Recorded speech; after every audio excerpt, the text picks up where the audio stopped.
Using a thermometer is key to ensuring food is cooked to the recommended internal temperature. There are different types of instant read thermometers, such as bimetallic stemmed, digital, or oven-safe meat thermometers. Other types of thermometers are refrigerator or freezer thermometers and oven thermometers.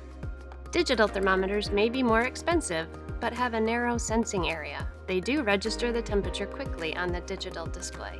Bimetallic stemmed thermometers may be less expensive, but have a larger sensing area.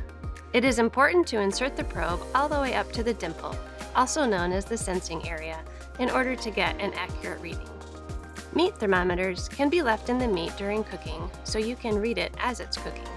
All thermometers should be checked for accuracy and calibrated if they are off.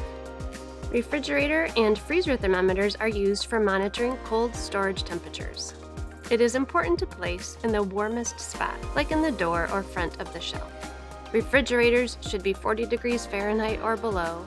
Freezer temperatures should be 0 degrees Fahrenheit or below.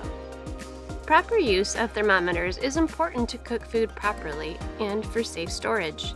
You can't use color as an indicator of doneness. The only way to know if food is cooked to a recommended minimum internal temperature is to use a thermometer.